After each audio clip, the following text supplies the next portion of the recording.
ऐसा ही देखा था।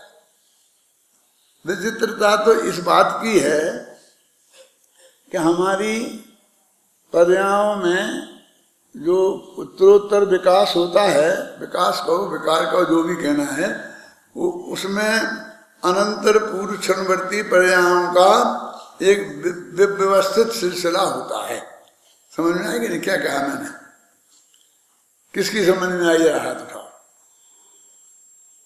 दो चार ही हाथ उठाए, जिनकी नहीं आई वो उठाए। कोई घबराना नहीं, मैं कोई परीक्षा मरीक्षा लेने वाला नहीं हूँ, और तुम पास हो जाओगे तो पुरस्कार देने वाला भी नहीं। क्यों? समझ में तुम पढ़ रहे हो, विद्वान हो, तो सवाई समझ में आने ही चाहिए। नहीं समझ में आई ये अपात्रता है, समझ में आई उसमें काहे की शाबाशी है? वो तो हमारा काम है ना? तो मेरे कहने का अर्थ है कि हम किसी के निमित्त की खोज क्यों करें कहीं ना कहीं।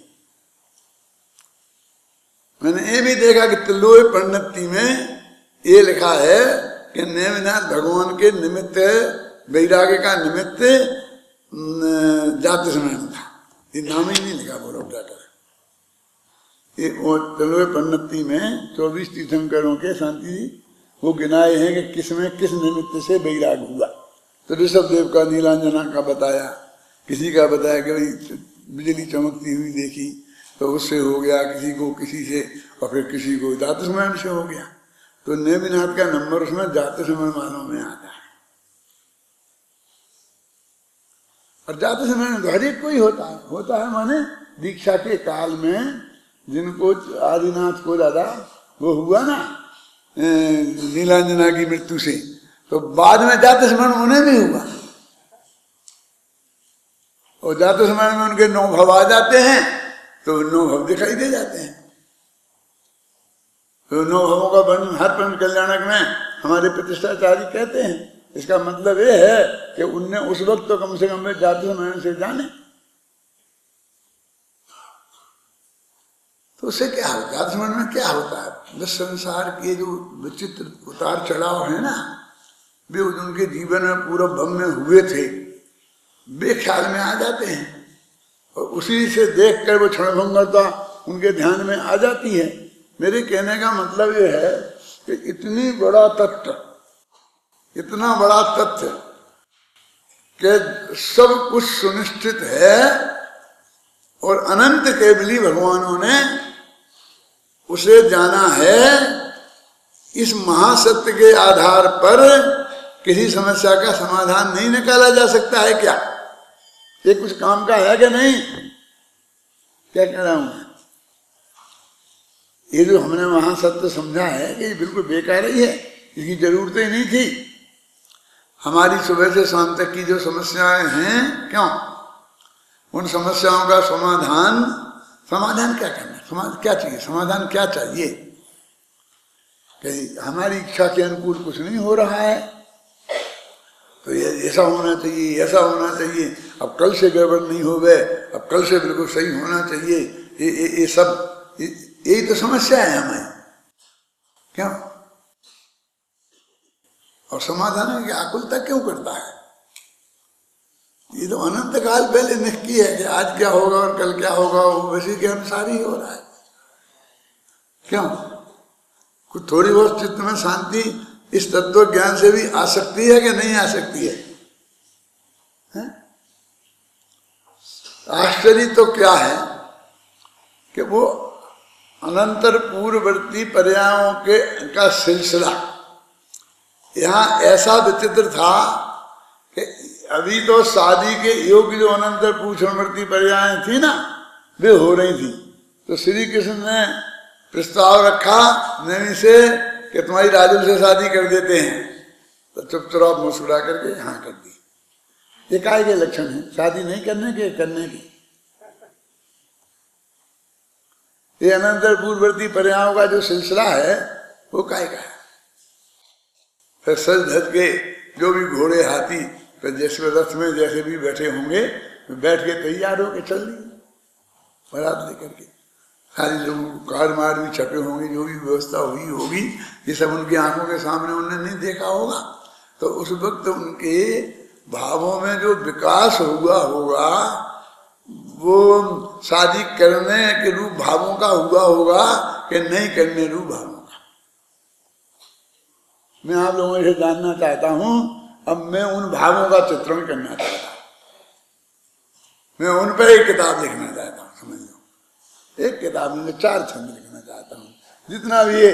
क्या कि वे अभी जब घोड़े पे बैठ गए और रास्ते में जा रहे तो क्या सोच रहे होंगे, क्या सोच रहे होंगे कि दरवाजे तक पहुंच जाऊं फिर छोड़ छाड़ के भर जाऊंगा।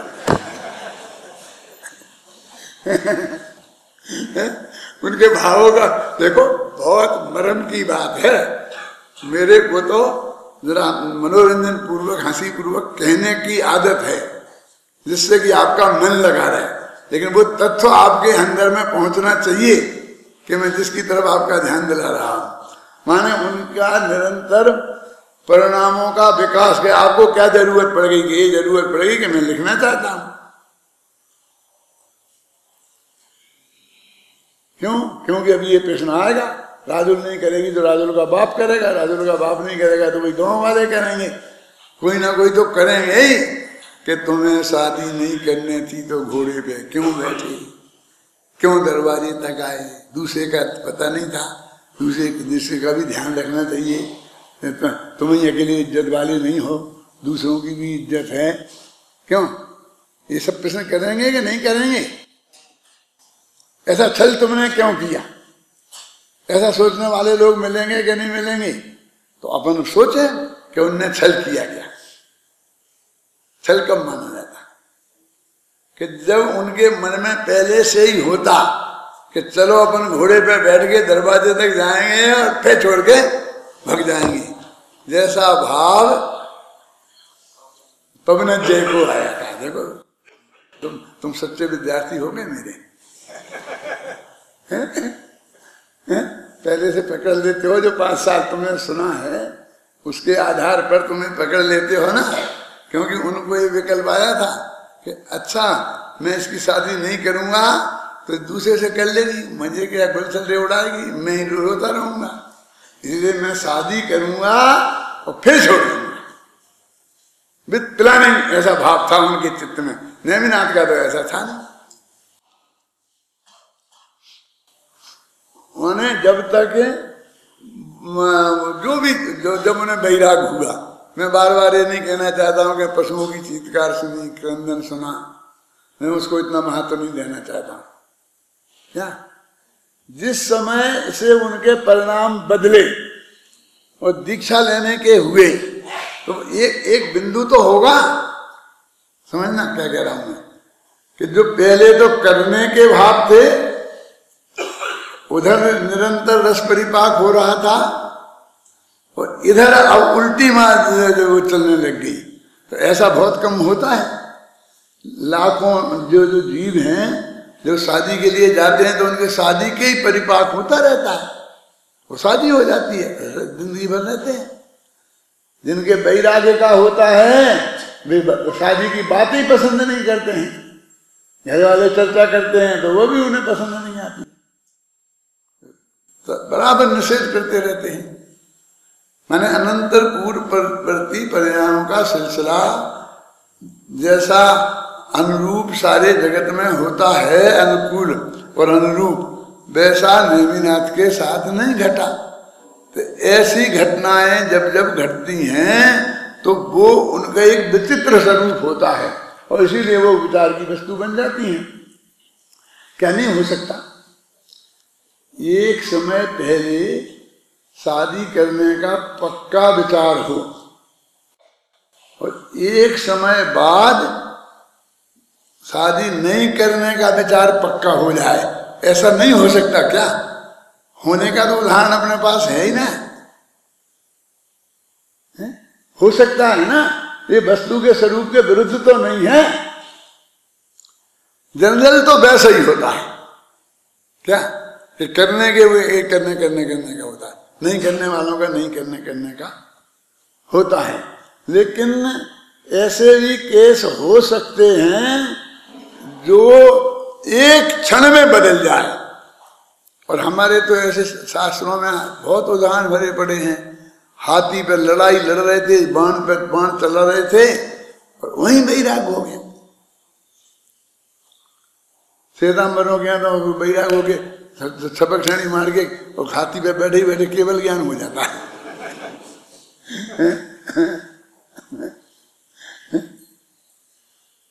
हाँ, ऐसा हुआ है कहानियों में। अपने यहाँ तो नहीं हो सकता, लेकिन अपने यहाँ भाव तो बदल सकता है, चिंतन तो बदल सकता है। फिर उसकी जो पूरी प्रक्रिया होगी, वो हाथी पे से उतरेंगे, जाएंगे, बैठेंगे, चिंतन करेंगे, महाराज के पास जाएंगे, दीक्षा लेंगे, स्वयं दीक्षा लेंगे, जो भी होना होगा वो पूरी प्रक्रिया संपन्न होती है। लेकिन एक टर्निंग पॉइंट तो कहीं भी हो सकता है। अब वो जो टर्निंग पॉइंट जहां होता है, समझ रहे हैं ना, उस वक्त जो सामने होता है उसको निमित्त कह दिया जाता है। निमित्त की ये पोजीशन है। बिजली चमक रही हो तो क्या बिजली चमकने से हो गया, क्यों? बादल गरज रहे हो तो बादल गरजने से हो गया है। यदि अपना एक आध सफेद बाल हो गया हो और वो हमारे ज्ञान का गेय बन जाए तो हम उससे ही काम निपटा सकते हैं। श्रवण समीप भैये सित केसा, मनहु जठरपन अस उपदेशा। ये कहाँ की बात है? कौन कह रहा है? किससे कह रहा है? ये छंद किसका है? ये तुलसीदास जी की रामायण का छंद है। और जब दशरथ को राम को राज तिलक कर रहे थे ना, उसके पहले की घटना है कि वे दर्पण के सामने बैठे और उस दर्पण में उन्हें अपना एक सफेद बाल दिखाई दिया और उनने ये विचार किया कि अब मैं बुढ़ा होने जा रहा हूं तो मुझे सारे राजपाट से व्रत लेकर दीक्षा ले लेनी चाहिए, अपने आत्मा के कल्याण में लगना चाहिए। तो उन्होंने सोचा भाई राम को राज्य दे दें, और वो सारी घटना घटी। यहाँ वो टर्निंग पॉइंट था किसका? ये एक सफेद बाल देखा था। यदि सफेद बालों के देखने से वैराग होता है तो हमारे तो सभी हो गए, पर रोज ही ना देखते हैं। कुछ होता ही नहीं। कुछ तो होना चाहिए थोड़ा बहुत। उन्हें एक बाल देखने से हो गया था ना। अरे उनकी कालब्धि आ गई थी, उन्हें होना था तो और कुछ नहीं था। वो सामने वो हमारा दर्पण था, तो दर्पण का भी कह सकते हैं, दर्पण देखने से वैराग हो गया, ये भी कह सकते हैं ना। बाली के से क्यों कह रहे हैं? दर्पण देखने से वैराग हो गया। निमित्त तो ये है कि वो जो टर्निंग पॉइंट होगा हमारे उपादान में, उस वक्त जो चीज उपस्थित होगी उसी को निमित्त के रूप में स्वीकार कर लिया जाएगा। वहां लिखा है कि जातस्मरण से हुआ, यहां लिखा है कि इस घटना से हुआ। क्या फर्क है? जब वो जातस्मरण हुआ, उन आचार्य का ध्यान वहां पर गया जिनने वो लिखा, और दूसरे जरा थोड़े पीछे चले गए कि जब उन्होंने वो क्या हाथी घोड़ा या रथ क्या मुड़वाया था। तो ये पंच कल्याण को मैं हर पंच कल्याणक में कहता हूं जो नवीनाथ के होते हैं कि भैया ये बारात आई और नवीनाथ को बैराग हुआ और उन्होंने सारथी से कहा तो रथ को मोड़ दिया। ऐसा आता ना घटना, रथ को मोड़ दिया। तो मैं कहा बैराग्य का निमित्त जो भी घटना हुई वो तो सिर्फ इतनी हुई कि रथ को मोड़ दिया। क्या? और हमने कितनी लंबाई कि वो रथ वहां गेट से भी आ सकता है, इतनी दूर से पंडाल का जो गेट हो ना वहां से वो रथ चले है और स्टेज के पास तक आए, वो जैसा वो मोड़ के बनाते हैं ऐसा मुड़ जाए, बनाते ही आता ही है। फिर उसको हमने बाजार में ले गए, बारात को बाजार से लेकर के वो राजुल के बाप के घर तक ले गए। फिर वहां बाप चाहिए तो बाप बनाया, तो लाखों रुपया उससे मिलते हैं। ऐसी बेटी का बाप कौन बनना चाहेगा? उसे 1 लाख 2 लाख रुपया देवें तो भी नहीं मिलना चाहिए, लेकिन ऐसे मिलते जैसे अभागी कि जिसका ऐसा हो जाने वाला है। मैं सच कहता हूं, मुझे बहुत दुख होता है कहते हुए भी और देखते हुए भी कि उस दिन एक दीक्षा कल्याण का जुलूस भी होता है, तो ये सुबह बारात निकलने का जुलूस इतना बड़ा हो जाता है, राग रंग में रास्ते में मालूम बारात का स्वागत होता है, लड्डू खिलाए जाते हैं, जगह जगह चाय पानी होता है, खड़े खड़े बैठे बैठे, आप सुने ना, वो सारा दिन बारात खा जाती है। फिर जब दीक्षा लेने की बात आती है तो कोई रहता ही नहीं है दीक्षा में जाने के लिए। वो दीक्षा कल्याण का सबसे असली दिन वो दीक्षा कल्याण का है। बारात तो उसके निमित्त के रूप में आई थी, क्यों बारात नाम का तो कोई कल्याणक होता ही नहीं, शादी नाम का तो कोई कल्याणक होता ही नहीं है। लेकिन मैं ये कहता हूं कि सिर्फ उतना सा टर्निंग पॉइंट था निमित्त, तो निमित्त को भी ज्ञान कराना है तो कराओ, लेकिन इतनी लंबी बारात की क्या जरूरत है। लेकिन हमको तो बारात दिखाने के लिए नेमिनाथ का बंद कहलाना करते हैं, नहीं तो हम आदिनाथ का करते हैं क्या है? हमको वो जुलूस हम बहुत बढ़िया बनाएंगे है? मेरे कहने का मतलब उग्रसेन ये भी तो कह सकते थे कि बेटी ये घटना भगवान के ज्ञान में अनंत काल पहले ही आ गई होगी, वो तो हमें और तुम्हें पता नहीं था, तो हमको ऐसा आज पता लगता है कि नेमिनाथ को ऐसा ऐसा होगा और इस पर एकदम उनको वैराग्य हो जाएगा। इस टाइम पर 5 संवार होंगे ना, तो उसमें वो काल लब्धि भी आएगी। क्या होगा? वैराग्य होगा, तो एक कार्य भी आएगा, होनहार भी, होनहार हुई ना, तो होनहार भी होगी, स्वभाव भी होगा, काल लब्धि होगी, और जो भी 5 संवार है ना, और उसमें एक निमित्त भी होगा। उन 5 में एक होगा ना, लेकिन ये कितना, इसको इतना तूल हमने क्यों दे दिया?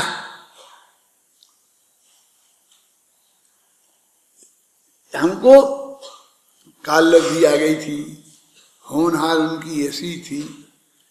मैं तो बालबोध पाठमालाओं में लिखा है, तुमने पढ़ा होगा तो, कि वो कहती है कि बहुत बुरा हुआ। क्या तुमने याद है? संवाद लिखा मैंने, उस वक्त लिखा था, करीब आज से 45 साल पहले, सन 68-69 में, 70 होगा बस, खत्म, इससे ज्यादा नहीं। कितने वर्ष हो गए? इतने वर्ष पहले लिखा था। क्या लिखा था उसमें? कि वो कहते कि बहुत बुरा हुआ। कि क्या बुरा हुआ? कि बारात लौट गई। तो उसमें लिखा, क्या बात करता है, राग से वैराग की तरफ जाना बुरा होना है कि अच्छा होना? क्या हम जो कह रहे, उन बच्चों को हमने ये सिखाया, तुमने पढ़ी होंगी वो बालबोध पाठमालाएं,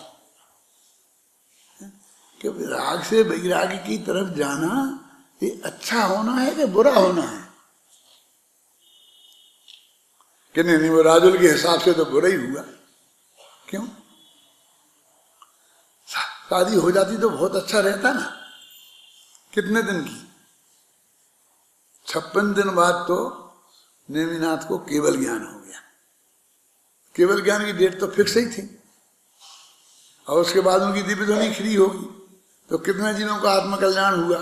द्वारका वालों को सब सुनने को मिला कि द्वारका जल जाएगी, और जो भी होगा, और कितनों को वैराग का निमित्त बना। तो 56 दिन की सदवा तो हो सकती, एक दिन तो पहले दीक्षा लेनी ही पड़ती। वो भी कितने दिन के लिए होता? यानी ये प्रश्न वहां उस वक्त उठाए कि बच्चों का दिमाग क्यों खराब करते हो? अच्छा करते कि खराब? क्यों एक दिमाग खराब कर रहे बच्चों का? क्या अच्छा कर रहे हैं? कि बुरा क्या हुआ? कि बेचारी राजुल ने भी दीक्षा ले ली, कौन सा बुरा काम कर लिया? दीक्षा ले ली तो क्या हुआ? अच्छा किया ना। ये तो सब होना चाहिए ना। तो हम, मेरे कहने का मतलब, ये जो कुछ हुआ उसे बहुत अच्छे के रूप में क्यों नहीं देख सकते? और ऐसा ही होना सुनिश्चित था, इसके रूप में हम क्यों नहीं देख सकते हैं? हमने इतने इसके बारे में गोष्ठियां की, विचार किए, तत्व किए, प्रवचन सुने। अब जिंदगी भर प्रवचन करना है, जगह जगह जाके क्रम पर्याय समझानी है, ये धंधा मिला है ना। तो अभी हमारे चित्त में कोई भी घटना को लेकर उधर हमारा विकल्प जाल क्यों नहीं बढ़ता है?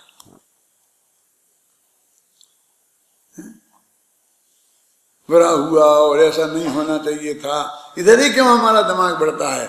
और वो उनका बहुत गड़बड़ है और उन्होंने ऐसा किया, अच्छा है, अब क्या करें, हम ज्यादा कह नहीं सकते हैं क्योंकि बहुमत। काय को माथे पे बोझा डाल रहा है? वो जरा से निमित्त की बात है ना, किसकी उपेक्षा हो रही है? क्यों? समझ गया ना? मैंने 4 संभावनाओं को तो स्वीकार कर रहे ना कि वो तो नक्की था, किसी भी केवल ज्ञानी से जाकर के उसे बहुत गहराई से पूछा जा सकता था। इस गाथा में भी देखिए 2 बातें नक्की हैं। कौन कौन सी? बोलो, हाथ उठाओ जल्दी, कौन बताएगा? बोलो। द्रव्य स्वभाव से सत्य है और वो स्वभाव से ही सिद्ध भी है।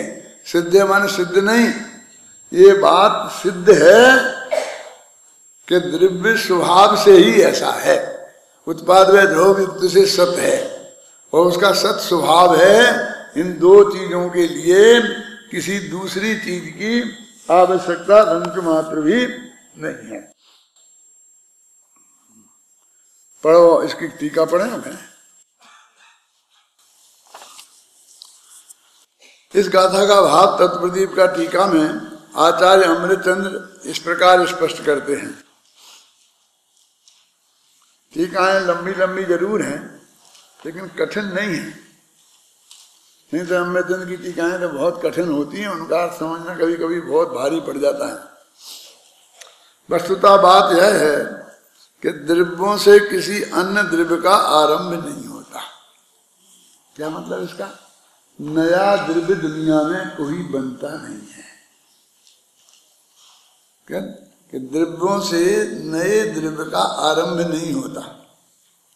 जैसे है ना, ये मनुष्य पर्याय में है ना, तो बाप से बेटे, बेटे से फिर बाप, फिर उसके बेटा, बेटा, तो हुआ ना, एक मनुष्य से दूसरा, दूसरे से दूसरा। कि वस्तु स्वरूप ऐसा नहीं है। 2 सिलसिले हैं, देखो। अपने 2 हैं। एक तो ये कि अपन जिस गति से आए हैं यहाँ, फिर वहां किस गति से गए थे, फिर वहां किस गति से गए थे, फिर वहां कहां से वहां गए थे। समझ गए ना? जैसे 7 पीढ़ी पुरानी और 7 पीढ़ी आगे की, कि यहां से मर के कहाँ जाएंगे, तो वहां से मर के कहाँ जाएंगे, यहां से मर के कहाँ जाएंगे। ऐसी एक परंपरा तो ऐसी है और एक परंपरा ऐसी है कि हमारे बाप, बाप के बाप, बाप के बाप, और 7 पीढ़ी पहले जो हमारे दादाजी थे, उनके बेटे वो, उनके बेटे वे, उनके बेटे वे, एक में, तो अपन केंद्र में आ गए। जो एक वो लाइन ऐसी जा रही है अलग, और ये लाइन ऐसी जा रही है अपनी। अब ये जो बीच का मुद्दा पड़ गया है, जो दोनों एक साथ हैं, तो अपनी अपनी 7 पीढ़ी की वंशावली बनानी है। क्यों? वंश वृक्ष बनाते हैं ना, घरों में लगाते हैं, तो कैसी बनाते हैं कि हम हमारे बाप से आए, हमारे बाप ये, हमारे बाप ये, हमारे। तो ये तो वैसी है कि एक द्रव्य दूसरे द्रव्य से होता है, वो ये ना लिखा ना।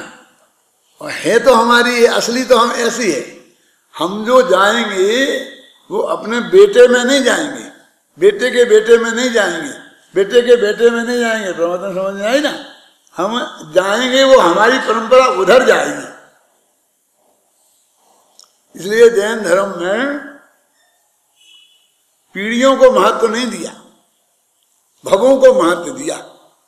बात तो नौ भव की तो करेंगे, पीढ़ी 3 भी नहीं बताएंगे। बड़े बड़े लोगों की, महावीर के पिताजी का नाम क्या था? सिद्धार्थ के पिताजी का नाम क्या था? खत्म, टाइम टाइम फिस।